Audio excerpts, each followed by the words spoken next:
الحمد لله نحمده ونستعينه ونستغفره ونؤمن به ونتوكل عليه ونعوذ بالله من شرور أنفسنا ومن سيئات أعمالنا من يهده الله فلا مضل له ومن يضلله فلا هادي له ونشهد أن لا إله إلا الله وحده لا شريك له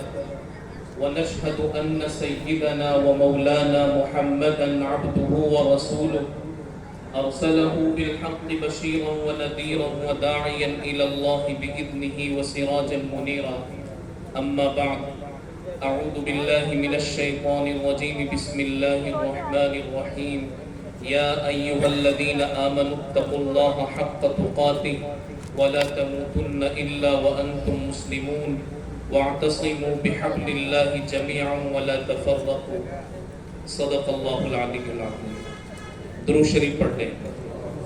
اللہم صل علی سیدنا و مولانا محمد وعلی آل سیدنا و مولانا محمد وبارک وسلم. اسٹیج پر تشریف فرما انتہائی قابل قدر اور قابل احترام مخدوم گرامی صدر جمعیت علماء راجستھان و صدر رابطہ مدارس اسلامیہ صوبہ راجستھان، محتمم و شیخ الحدیث ازہر راجستھان دارالعلوم پوکرن، استاد الاساتذہ حضرت مولانا قاری محمد امین صاحب دامت برکاتہم، اور دیگر علماء اکرام اور اس علاقے کے باتوفیق اور زندہ دل مسلمانوں، یہ پیدا سر کا مشہور ادارہ مدرسہ اسلامیہ تعلیم القرآن،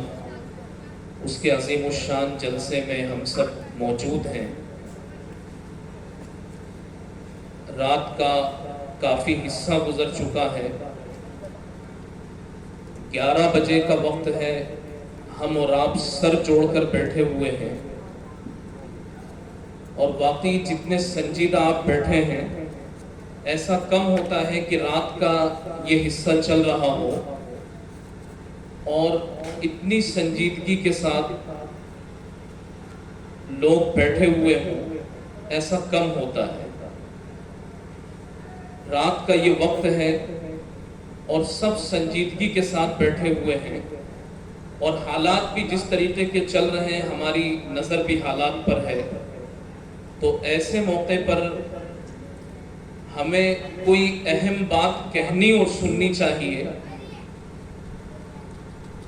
بات کہنے والا بہت اہمیت کے ساتھ کہے اور سننے والا اس سے زیادہ اہمیت کے ساتھ سنے، اور پھر جب ہم یہاں سے اٹھیں تو کوئی فیصلہ لے کر کے اٹھیں کہ ہمیں کرنا کیا ہے. انشاءاللہ العزیز مل جل کر کے تھوڑا وقت ہم بہت سنجیدگی کے ساتھ اور پورے احترام اور ادب کے ساتھ گزاریں گے. پہلی بات تو یہ ہے کہ دل کی گہرائی سے اس طالب علم کو جس نے بھی قرآن پاک مکمل کیا، ان کے استاد کو، ان کے والدین کو، ان کے ادارے کے ذمہ داروں کو اور علاقے کے تمام لوگوں کو دل کی گہرائیوں سے بہت بہت مبارکباد. اس سے زیادہ خوشی کا کوئی لمحہ اور کوئی موقع نہیں ہو سکتا کہ قرآن پاک مکمل ہو رہا ہو اور ہم اس منظر کو اپنی آنکھوں سے دیکھیں اور اپنے کانوں سے سنیں. اس سے زیادہ خوشگوار موقع اور لمحہ کیا ہو سکتا ہے؟ اللہ کی کتاب، وہ کتاب جو دنیا میں انقلاب برپا کرنے کے لیے نازل کی گئی، وہ کتاب جو دلوں کو جوڑنے کے لیے نازل کی گئی، وہ کتاب جو بھٹکے ہوئوں کو راستہ دکھانے کے لیے نازل کی گئی، جو زندگی کا نظام سجھانے اور بتانے کے لیے نازل کی گئی، جس میں ایک نظام ہے اور ایک نصاب ہے زندگی گزارنے کا. اس کتاب کا آخری سبق پڑھا جا رہا ہے اور الحمدللہ ہم اس میں موجود ہیں. یہ اللہ ہی کا کرم ہے، اللہ ہی کی مہربانی ہے. یہ ہماری زندگی کے خوشگوار اور یادگار لمحات ہیں، یہ تاریخی گھڑیاں ہیں ہماری زندگی کی. اللہ تعالیٰ اس میں بیٹھنے کو قبول فرمائے. جب حساب و کتاب کا سلسلہ ہوگا اور چھٹائی ہو رہی ہوگی، نامہ اعمال کچھ کو دائیں ہاتھ میں دیے جا رہے ہوں گے، کچھ کو بائیں ہاتھ میں دیے جا رہے ہوں گے، اور جن کے دستاویز اور جن کے نامہ اعمال دائیں ہاتھ میں ہوں گے وہ خوش و خرم ہوں گے اور دوسرے لوگوں کو دکھاتے پھر رہے ہوں گے کہ یہ دیکھو ہمارے نامہ اعمال ہیں۔ وہیں کچھ لوگ ایسے ہوں گے کہ جن کے نامہ اعمال بائیں ہاتھ میں دے دیے جائیں گے اور وہ شرمندہ ہوں گے، اپنے نامہ اعمال کو چھپائے پھر رہے ہوں گے اور اپنی پچھلی زندگیوں پر آنسو بہانا چاہ رہے ہوں گے لیکن آنسو نہیں نکلیں گے۔ اس طرح کا منظر ہوگا، اور اللہ تبارک و تعالیٰ کچھ غریب لوگوں کو ایک بڑے سے اسٹیج پر بلائیں گے۔ وہ غریب لوگ کون ہوں گے؟ جو اپنے بچوں کی کفالت شاید نہیں کر پاتے ہیں اور جو اپنے گھر بار کو بھی صحیح طریقے سے نہیں چلا پاتے ہیں، وہ مدرسے میں اپنے بچوں کو بھیج دیتے ہیں اور بڑی محنت اور مزدوری سے چند پیسے وہ کماتے ہیں، اپنا گھر بھی چلاتے ہیں اور اپنے بچوں کو پڑھاتے بھی ہیں۔ عام طور پر مدرسوں میں غریبوں کے، مفلسوں کے بچے پڑھتے ہیں، مالداروں کے بچے مدرسوں میں نہیں پڑھتے۔ دو باتیں ہیں، مالداروں کے بچے مدرسوں میں کیوں نہیں پڑھ پا رہے ہیں یا قرآن کریم کی اعلیٰ تعلیم کیوں نہیں حاصل کر پا رہے ہیں۔ کسی بڑے عالم کی دو باتیں میں نقل کرتا ہوں۔ ایک تو یہ ہے کہ سرمایہ داروں کو اپنی نیت ٹٹولنی چاہیے کہ کہیں ایسا تو نہیں کہ قرآن کی حقارت دل کے اندر آ گئی کہ قرآن پڑھ کر کے کیا کرے گا، کہیں ایسا تو نہیں کہ قرآن کی حقارت دل کے اندر آ گئی ہو اس لیے بچے محروم رہ رہے ہوں، یا کہیں ایسا تو نہیں کہ آمدنی صاف ستھری نہ ہو کہ بچوں کو قرآن کی تعلیم کی توفیق نہ مل پا رہی ہو۔ عام طور پر سرمایہ داروں کے بچے، مالداروں کے بچے قرآن کریم کی اعلیٰ تعلیم سے محروم رہ جاتے ہیں،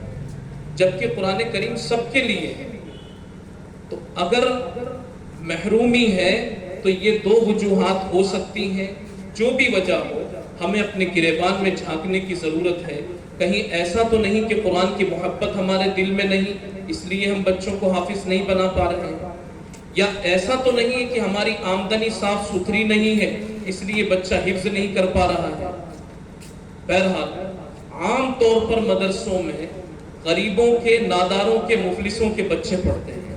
اور وہ ایسی ایسی تاریخ رقم کر جاتے ہیں، دنیا حیران رہتی ہے۔ جب وہ منظر ہوگا جس میں سب لوگ پریشان ہوں گے، حساب و کتاب کا سلسلہ ہوگا، اللہ انہی بچوں کے والدین کو بلائیں گے اور بلا کر کے سب کے سامنے عزتوں سے نوازیں گے اور انتہائی چمکدار اور روشن تاج ان کے سروں پر رکھا جائے گا، اور دنیا والے دیکھیں گے کہ یہ وہ شخص ہے جو ٹھیلا چلایا کرتا تھا، یہ وہ شخص ہے جو لوہے پر چوٹ مارا کرتا تھا، جس نے سائیکل پر ہی اپنی پوری زندگی گزار دی، جو معذوری میں ہی اپنا وقت پورا کر کے چلا گیا، اور لیکن اپنے بچے کو اس نے قرآن پڑھایا تھا۔ آج وہی شخص اسٹیج پر بیٹھا ہوا ہے، اونچی جگہ پر بیٹھا ہوا ہے اور اس کے سر پر تاج سجایا گیا ہے، لوگ حیرت سے اس کو دیکھیں گے۔ حدیث پاک میں ہے، اور حدیث پاک بالکل صحیح سند کے اعتبار سے بھی صحیح ہے اور کسی طرح کا کوئی کلام اس حدیث پاک پر نہیں ہے، غیر متکلم فی حدیث۔ اللہ تبارک و تعالیٰ عزتوں سے نوازیں گے، اس کو عمدہ قسم کا تاج پہنایا جائے گا۔ محدثین یہیں پر ایک بات یہ فرماتے ہیں کہ یہ خاموش اشارہ ہوگا کہ اللہ تعالیٰ نے ان کی مغفرت کر دی ہے، اس لیے کہ ایسا نہیں ہوگا کہ جن کو تاج پہنایا گیا ہو تو اسٹیج سے اتار کر اور ان کا تاج چھین لیا جائے اور تاج چھین کر کے ان کو جہنم میں بھیجا جائے۔ تو جن کو تاج پہنایا گیا ہے لوگوں کے سامنے عزت سے نوازا جائے گا اور پھر اس کے بعد انہیں مغفرت سے گزار کر جنت تک پہنچا دیا جائے گا۔ تو یہ حافظ قرآن کے والدین کے لیے ہے جو ذریعہ بنے ہیں، جن کی قربانیاں لگی ہیں، اور حافظ قرآن کے ماں باپ اب چاہے وہ مالدار ہو یا غریب ہو، جس حیثیت کے بھی ہو، لیکن اولاد تو اولاد ہوتی ہے، سب کی اولاد ہوتی ہے۔ اگر مالدار کا بچہ ہے اور وہ قرآن پاک حفظ کر رہا ہے، ان کو بھی قربانی دینی پڑتی ہے،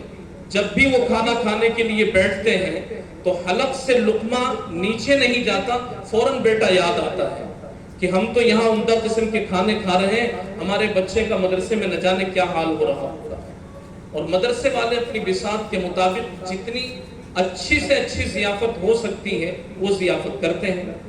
لیکن پھر بھی ماں باپ کا دل اٹکا رہتا ہے۔ غریب ہے تو بھی اس کا دل اپنے بچے میں پریشان ہے، اور مالدار ہے تو بھی اس کا دل اپنے بچے میں پریشان ہے۔ تو یہ قربانیاں پل پل کی، ان قربانیوں کی وجہ سے اللہ تبارک و تعالی وہاں عزتوں سے سرفراز فرمائیں گے۔ جب والدین کو یہ عزت دی جائے گی تو خود یہ جو حفظ کرنے والے بچے ہیں، جو قرآن پاک کو اپنے سینوں میں اتار لیتے ہیں، ان کو کتنی عزتوں سے نوازا جائے گا، اس کا اندازہ صرف ایک حدیث سے لگا سکتے ہیں۔ ان کو اللہ تبارک و تعالیٰ اپنے پاس بلائیں گے اور بلا کر کے یہ کہیں گے کہ اپنے ملنے جلنے والوں، اپنے قرابت داروں اور رشتہ داروں میں سے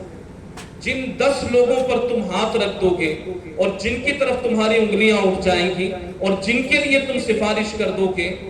وہ اس کے لیے جنت کا فیصلہ کر دیا جائے گا۔ تو یہ حافظ قرآن کے ساتھ اللہ تبارک و تعالیٰ کا احساس ہوگا۔ اس کی سفارش پر جب 10 لوگ جنت میں جا رہے ہیں تو خود اس کا مقام جنت میں کتنا اونچا ہوگا، اس حدیث سے اس کا بھی اشارہ ملتا ہے۔ بہرحال یہ بڑی سعادت کی بات ہے کہ کسی کا بچہ حافظ قرآن بن جائے، اور جب بچے حافظ قرآن ہوتے ہیں تو اس آڑے وقت میں جبکہ ہم ایک سبحان اللہ کہنے کی بھی محتاج ہو جاتے ہیں اور ہمیں کورے قریبا میں اور بیابان جنگل میں چھوڑ دیا جاتا ہے، تنو منو مٹی کے نیچے دبا دیا جاتا ہے، سب لوگ ساتھ چھوڑ دیتے ہیں، لیکن بچے کو اگر قرآن دیا ہوگا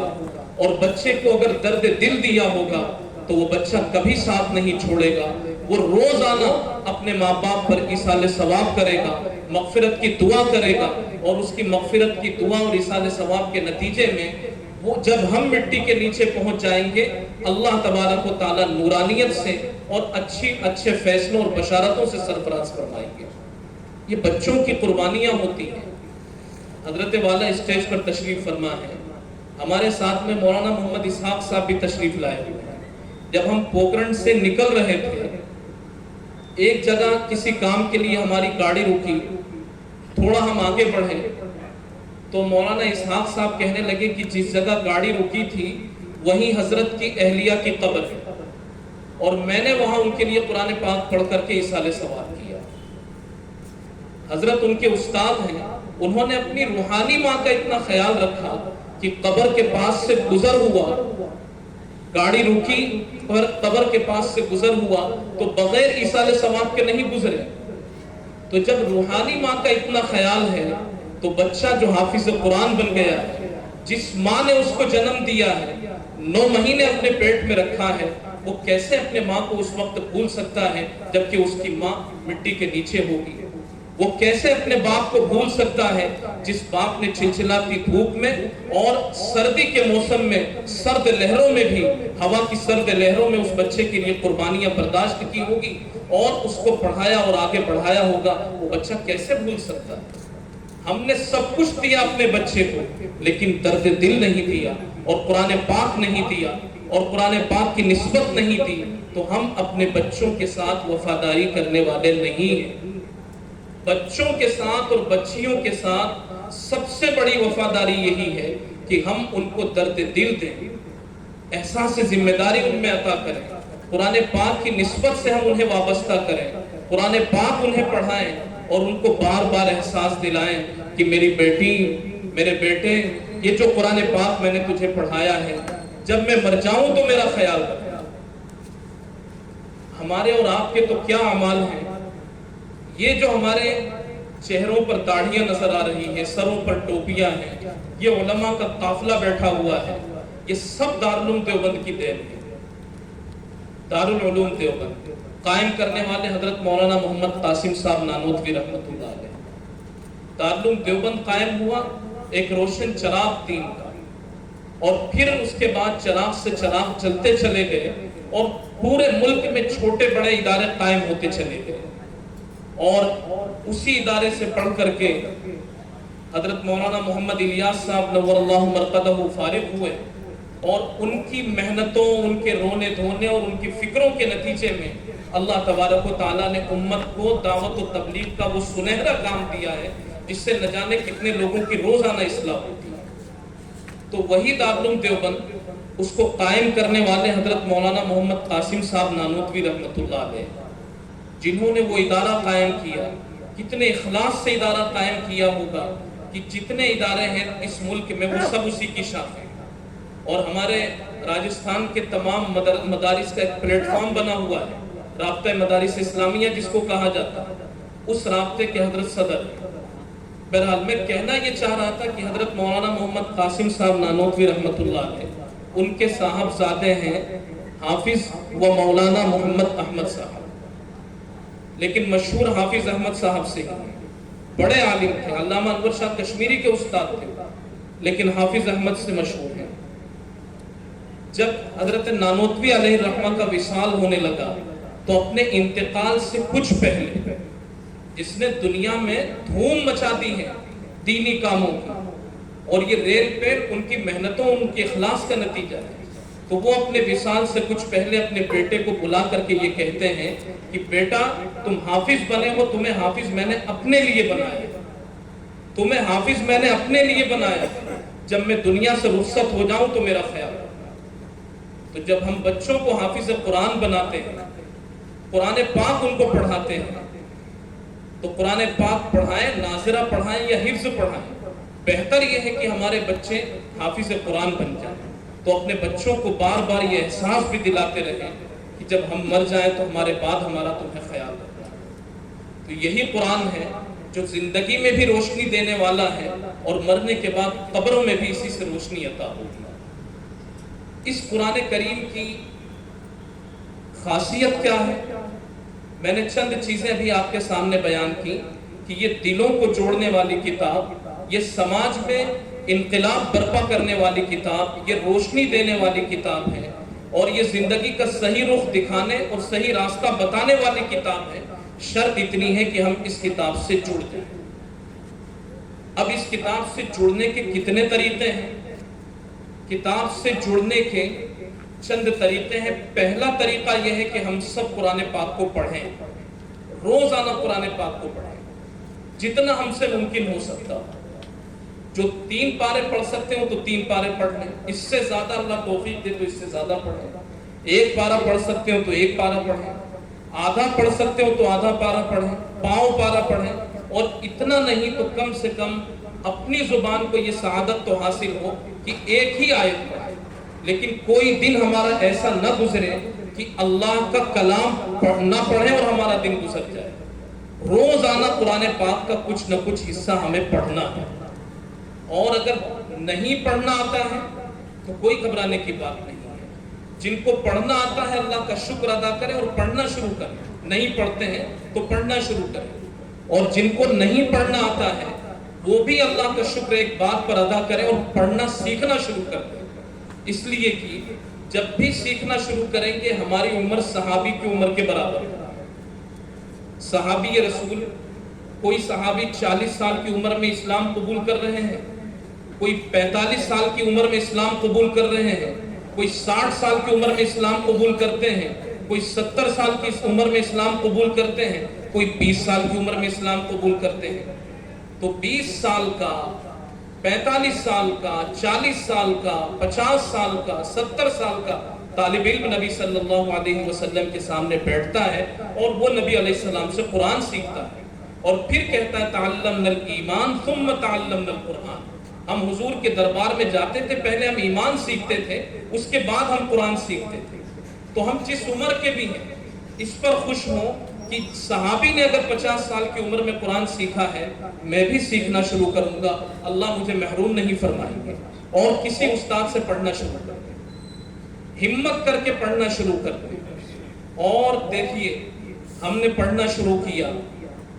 اگر قرآن پاک زبان پر اچھی طریقے سے جاری ہو جاتا ہے، ہر حرف پر 10 نیکیاں ملیں گی، اور اخلاص کے ساتھ پڑھیں گے نیکیاں بڑھ جائیں گی، اور درد ہوگا نیکیاں اور بڑھ جائیں گی۔ اور اگر قرآن پاک پڑھتے ہوئے زور پڑ رہا ہے زبان پر اور قرآن پاک کے کلمات زبان پر جاری نہیں ہو پا رہے ہیں، لیکن پھر بھی پڑھنے والا ہمت نہیں ہارتا ہے، تو اس کو ڈبل ثواب ملے گا، ایک تو پڑھنے کا بھی اور ایک پڑھنے میں جو دشواری ہو رہی ہے اس کا بھی ثواب اس کو ملے گا۔ تو پہلا کام ہمیں کرنا ہے کہ ہم قرآن پاک کو پڑھنا شروع کریں، جن کو پڑھنا آتا ہے پڑھیں، جتنا ہو سکتا ہو اتنا پڑھیں۔ دوسرا کام ہے قرآن پاک کو سمجھنے کی کوشش کریں۔ سمجھنے کے لیے یہ بہت سارے علماء اکرام ہیں، یا تو انہی سے درخواست کی جائے، شاید ایسا ہوگا کہ آپ کی مسجدوں میں درس قرآن کا ماحول ہوگا، اور اگر نہیں ہے تو دینی سرگرمی اور دین کا کوئی کام متاثر نہ ہو، دین کا ہر کام ہمیں کرنا ہے، ہر شعبہ ہمارا زندہ رہے، لیکن اس کے ساتھ ساتھ قرآن کریم سے بھی ہمارا تعلق مضبوط ہو جائے۔ کوئی دن کوئی وقت ایسا طے کر کے ہم اپنے امام صاحب سے، اپنے عالم دین سے درخواست کریں کہ وہ قرآن پاک ہمیں سمجھانا شروع کریں، تو ہم اللہ کی کتاب کو سمجھیں گے تو ہمیں پتہ چلے گا کہ اس کتاب میں کیا لکھا ہوا ہے، کہ اس کتاب میں کیا لکھا ہوا ہے۔ میں مختصر وقت میں آپ کو بتاتا ہوں، ایک ایسا شخص کہ جس کی بہادری کی، جس کے شجاعت کے چرچے ہیں، اور لوگ اس کا نام لیتے ہیں تو لوگوں کے دلوں پر کپ کپی طاری ہو جاتی ہے، وہ جدھر سے نکلتا ہے ایک شان کے ساتھ نکلتا ہے، اور ایسا بہادر شخص، ایسا دلیر اور ایسا طاقتور انسان، وہ یہ فیصلہ کر چکا ہے کہ مجھے محمد کو مٹانا ہے، اور محمد میری تلوار کے زد میں آ کر کے رہیں گے اور میں ان کا خاتمہ کروں گا۔ اور وہ اسی ارادے سے، وہ بہادر شخص اپنے گھر سے نکلتا ہے، وہ طاقتور شخص تلوار سونت کر اپنے گھر سے نکلتا ہے، اور اس ارادے سے کہ آج ہی محمد کا کام تمام کرنا ہے۔ وہ جا رہے ہیں، راستے میں کوئی صاحب مل گئے، کہاں کا ارادہ ہے؟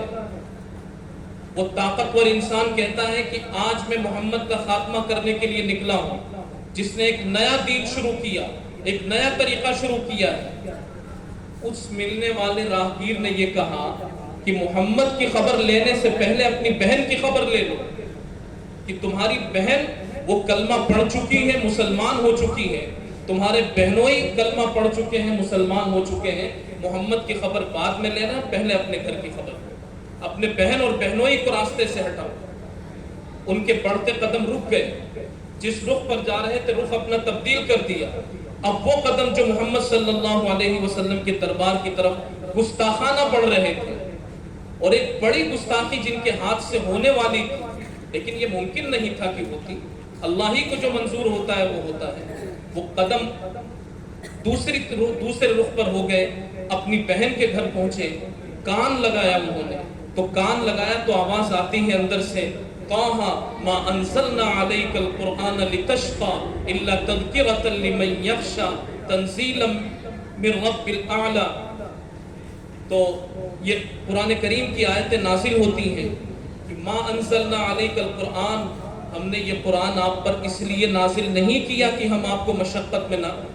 میں ڈالیں، الا تذکرۃ لمن یخشی، لیکن یہ قرآن نصیحت ہے اس کے لیے جو ڈر جائے، الا تذکرۃ لمن یخشی، جو ڈر جائے۔ اب وہ شخص جو طاقتور ہے، توانا ہے، تندرست ہے، باحیثیت ہے، اور جس کی طاقت کے، جس کی دلیری کے چرچے ہیں، اس پر کپ کپی طاری ہو جاتی ہے، اور وہ کچھ دیر تو اپنی بھڑاس نکالتا ہے، اور بھڑاس نکالنے کے بعد پھر بہن سے ہی پوچھتا ہے کہ یہ جو تم ابھی پڑھ رہے تھے یہ کون سی کتاب، یہ کون سا کلام، اس نے میرا دل ہلا کر کے رکھ دیا، لاؤ مجھے دکھاؤ۔ وہ بہن یہ کہتی ہے کہ اس قرآن کو اور اس کتاب کو اور اللہ کے اس پیغام کو ہاتھ لگانے کے لیے پاک ہونا ضروری ہے، تم کافر ہو، تم ہاتھ نہیں لگا سکتے۔ تو بہن نے ہی مشورہ دیا، اس نے غسل کیا، اس شخص نے، اور غسل کیا، اس کے بعد قرآن پاک کی آیت کریمہ ان کو پڑھائی گئی، دل موم ہو گیا۔ اب جو سر لینے کے لیے جا رہا تھا نبی کے دربار میں، وہ سر دینے کے لیے پہنچ گیا، اور دنیا اس کو حضرت عمر ابن خطاب رضی اللہ تعالیٰ عنہ کے نام سے جانتی ہے۔ اور جب حضرت عمر رضی اللہ تعالیٰ عنہ نے اسلام قبول کیا،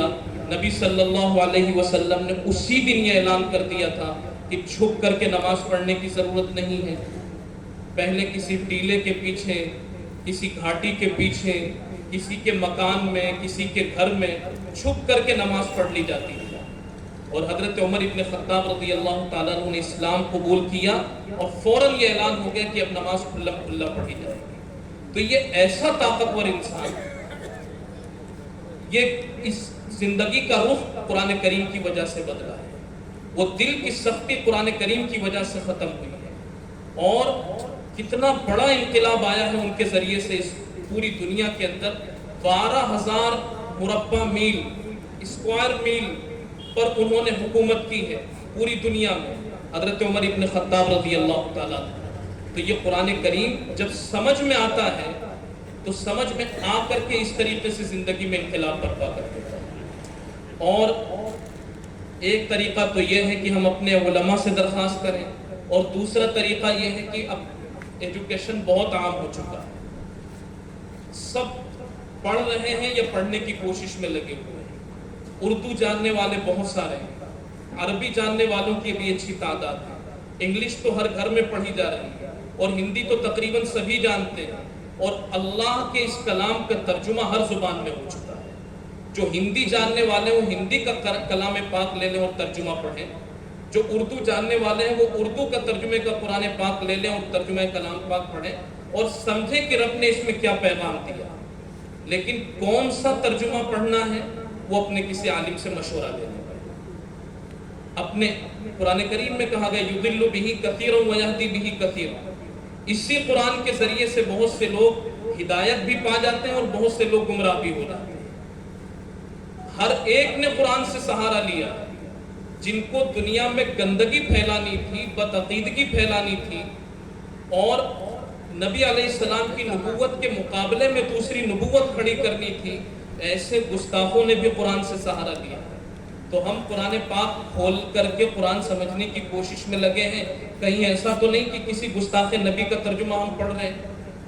تو اس لیے اپنے علماء سے پہلے مشورہ لے لیں کہ ہمیں ترجمہ کلام پاک پڑھنا ہے، ہندی کا ترجمہ چاہیے یا انگریزی کا ترجمہ چاہیے، تو کس کا لکھا ہوا ترجمہ ہے. اور پھر سب سے جو اہم کام ہے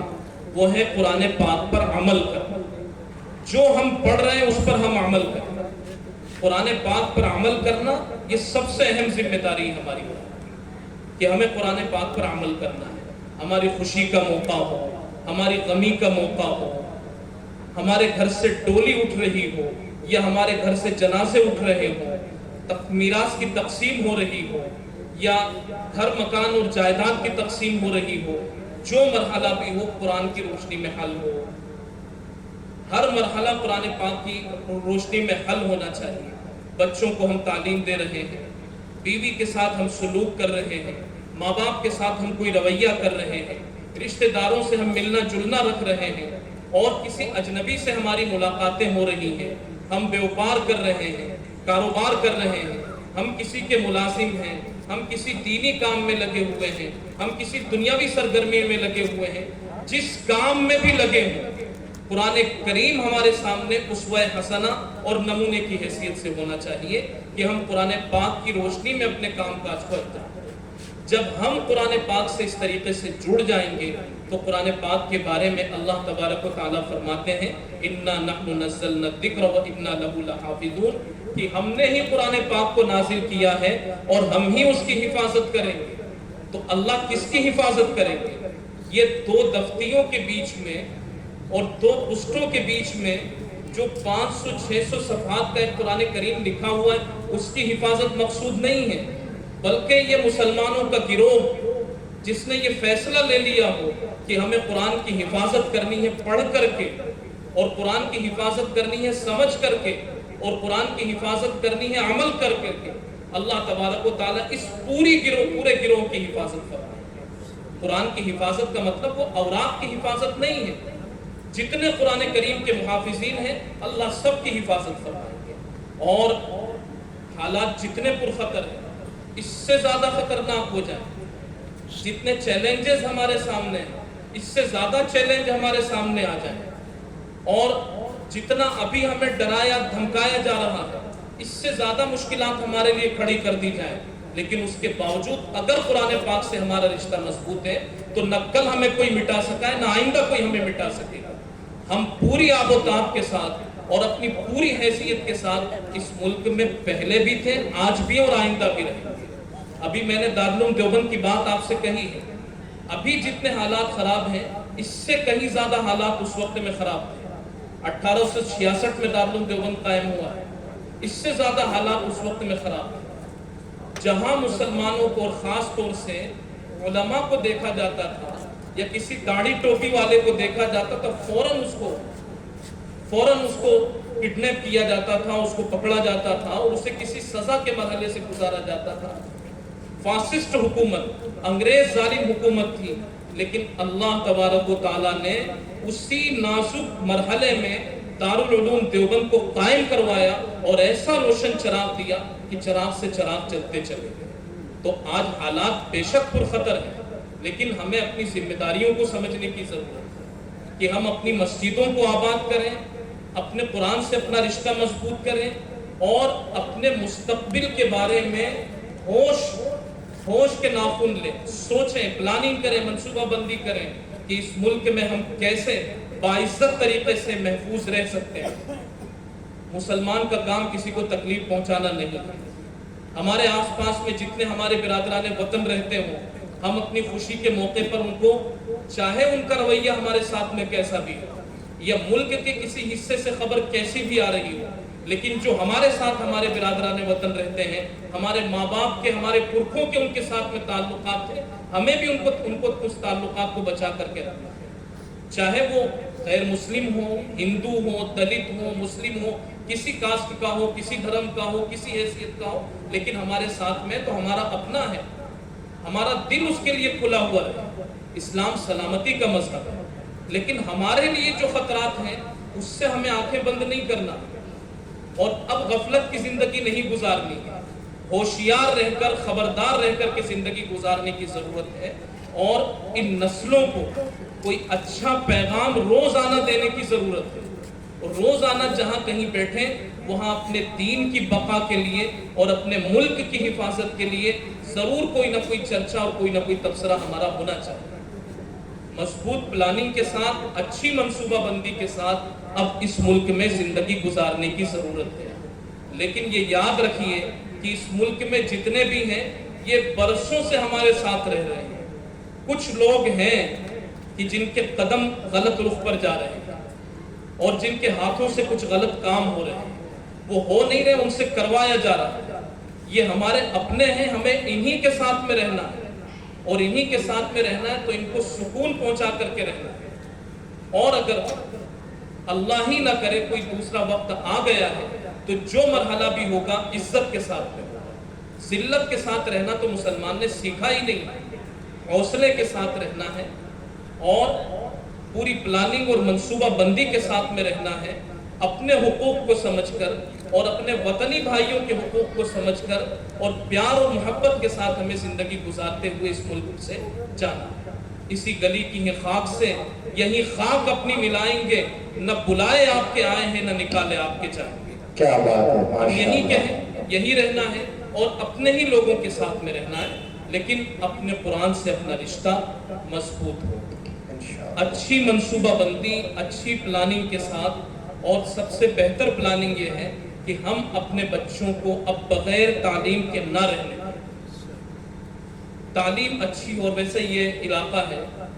راجستھان کا، یہ علاقہ شیخاوٹی کا علاقہ، یہ تعلیم میں اور ایجوکیشن میں سمجھدار علاقہ اور ذمہ دار علاقہ سمجھا جاتا ہے،